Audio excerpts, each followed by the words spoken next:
Welcome back.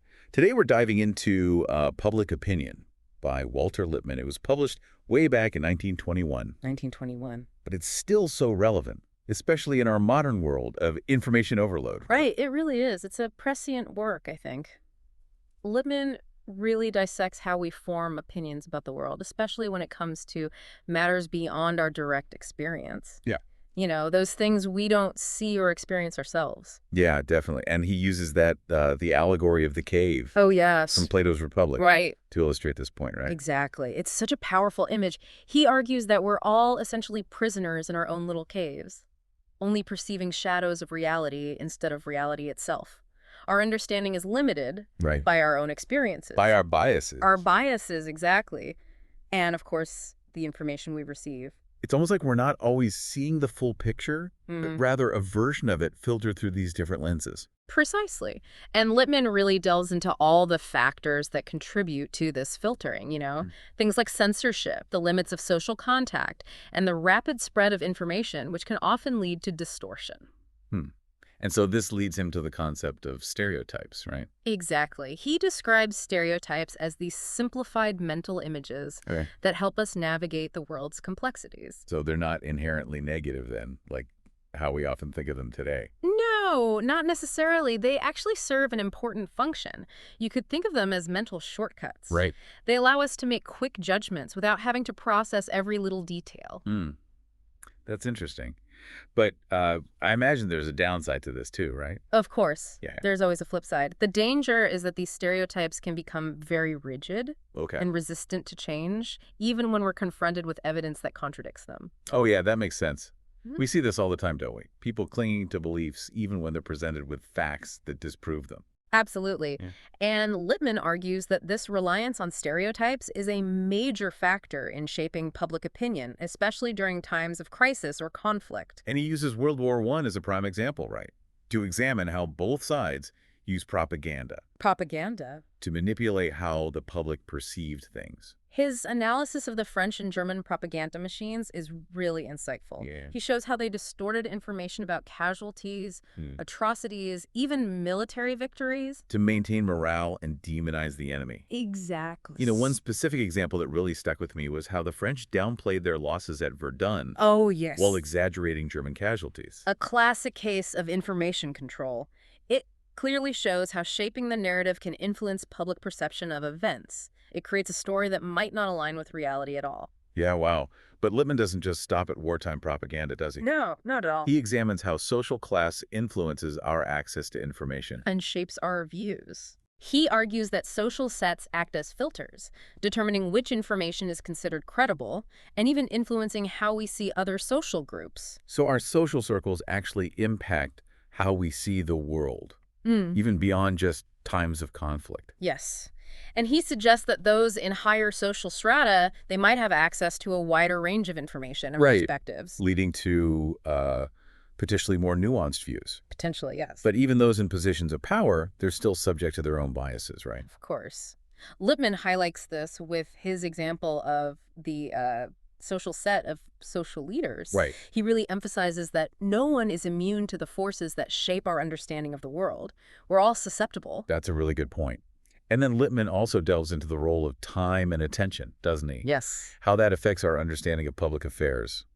Like most people just don't have a lot of time to dedicate to staying informed, so we end up relying on these simplified accounts, And pre-existing framework. which further reinforces the power of those stereotypes. And makes us vulnerable to manipulation.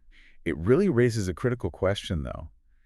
In our current world of information overload, I mean, It's overwhelming. how can individuals actually form truly informed opinions? That's the central challenge that Lippmann's trying to address in public opinion, isn't it? Yeah. He really dissects the role of newspapers, exploring their potential to inform, Right.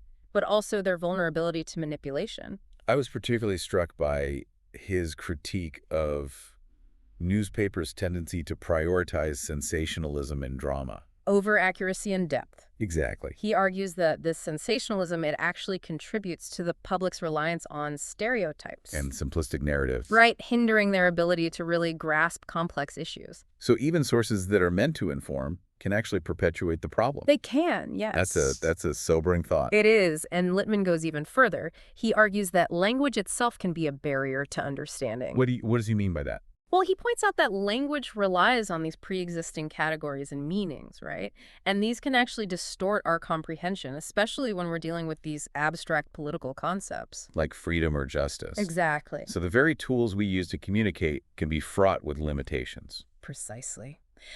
And this linguistic complexity just further complicates the already challenging process of forming these public opinions. It seems like Lippmann is painting a rather pessimistic picture of our ability to grasp reality and form these sound judgments. Well, he definitely acknowledges the challenges. Okay. He doesn't completely dismiss our capacity for rational thought, though in fact, he actually explores different ways to improve the situation. And this is where his concept of organized intelligence comes in, right? Yes. He proposes this as a potential solution to the limitations of individual perception and the flaws of our existing information systems. I'm really eager to learn more about what he envisions for this organized intelligence and its potential role in shaping a more informed public. Absolutely. But maybe we should delve into that in our next segment. Let's do that. So this organized intelligence, it's really central to Lippmann's vision for a more informed and effective democracy. He suggests these specialized agencies, staffed by experts, of course, could help bridge the gap between the complexity of the world and our limitations in understanding it all. So are you saying that instead of relying on, potentially biased or incomplete information from newspapers or whatever, policymakers and the public would have access to more objective analysis? Yeah. More research? Exactly. These agencies would be dedicated to gathering information, Right. Analyzing it, disseminating it, a whole range of complex issues. Okay. Providing a more solid foundation for public discourse and decision-making. It's a fascinating idea. But you mentioned earlier that Lippmann is also critical of traditional democratic theory. Like, how does this concept of organized intelligence fit into that? Well, Lippmann argues that classical democratic theory, with its focus on individual rationality and access to information, it's based on an idealized view of human nature. So he's saying that in reality, people just don't have the time, the energy or expertise to really grasp these complex issues. Precisely. He also points out, the inherent difficulties in accessing and processing information about events that are often distant and multifaceted. So this organized intelligence, this would serve as a corrective to these limitations, right?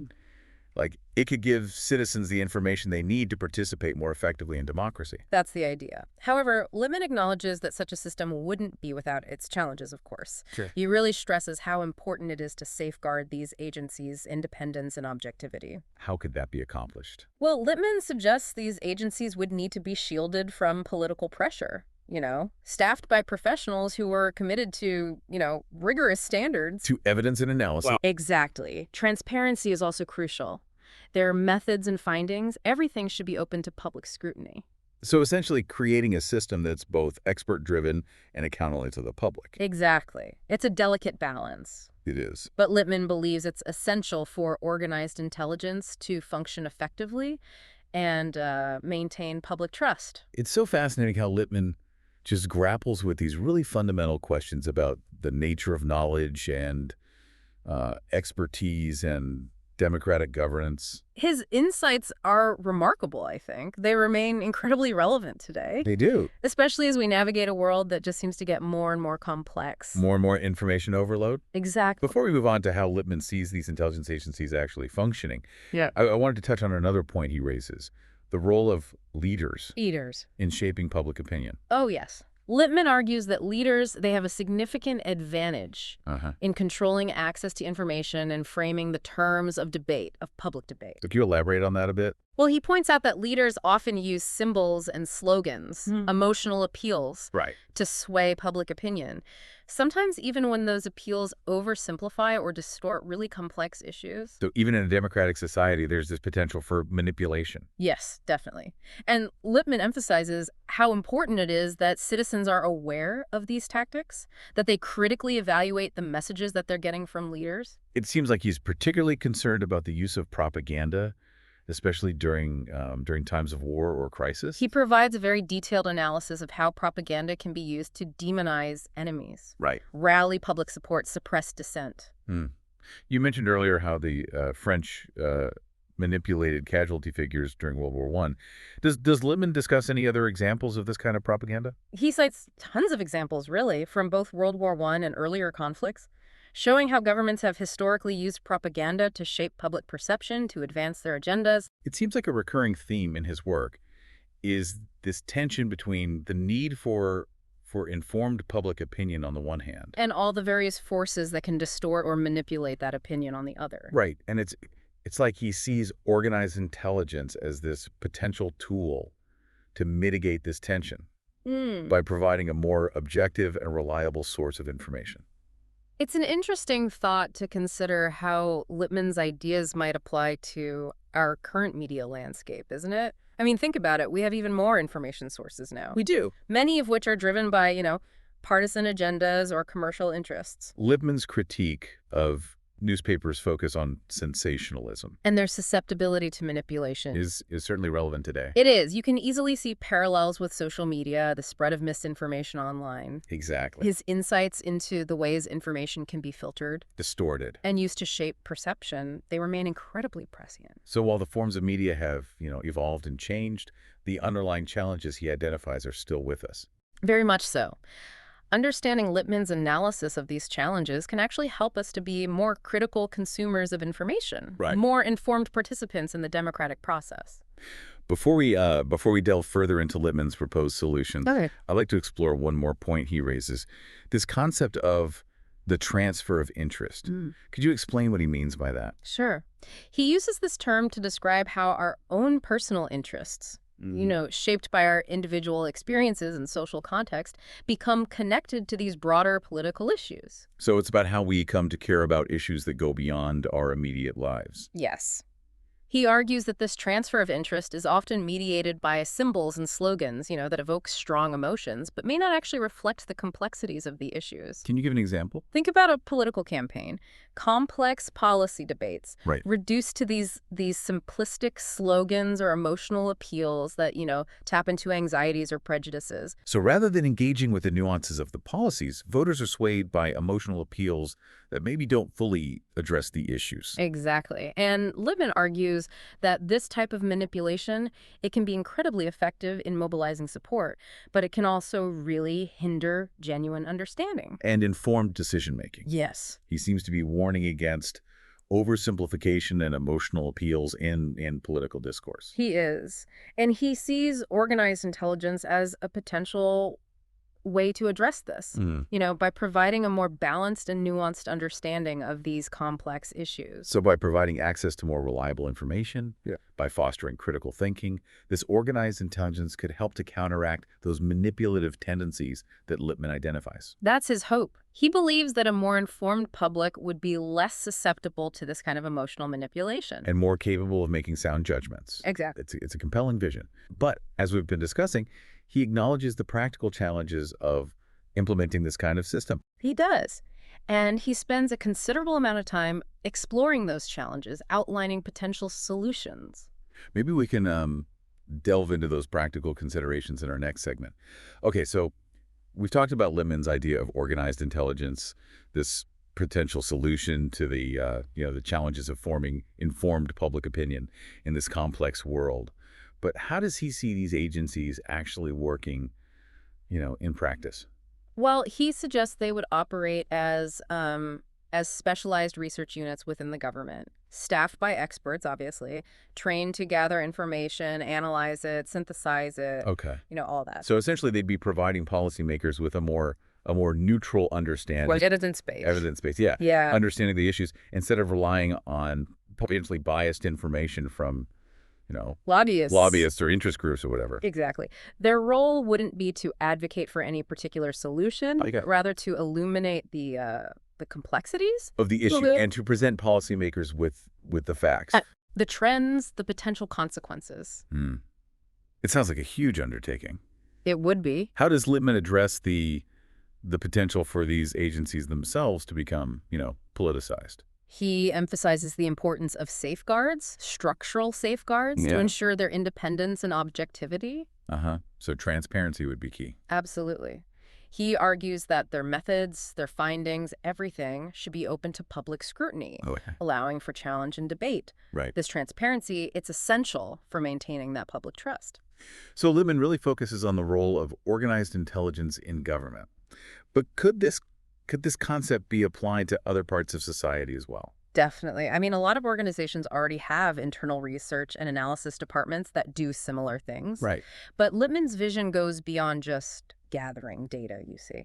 It's about cultivating this culture of critical inquiry, Hmm. where assumptions are challenged, evidence is weighed carefully, and decisions are made based on, a nuanced understanding. So it's a way of thinking that could be applied to any field where decisions have these significant consequences. Absolutely. And it's especially relevant today. With all the information. Exactly. We're just bombarded with information constantly. Quite silly. The ability to really assess it critically And determine what's fact, what's opinion. is more crucial than ever. Lippmann's work, while it's, focused on these challenges of forming public opinion, it seems like it offers these insights that go beyond just politics. It does. His analysis of human perception, Right, how limited it the is. power of stereotypes, the ways information can be manipulated. It's all relevant to just understanding human behavior in general. It is. I think it's a call for all of us to be more aware of these forces that shape how we understand the world, to really cultivate these habits of critical thinking. Yes. Lippmann challenges us to move beyond these simple narratives, to question our own assumptions. To engage in a more reasoned, a more informed way. But the complexities all around us, His insights are just as relevant today as they were, almost a century ago. they really are. Well, thank you for guiding us through this exploration of Walter Lippmann's public opinion. It's been a fascinating and thought-provoking deep dive. It's been my pleasure.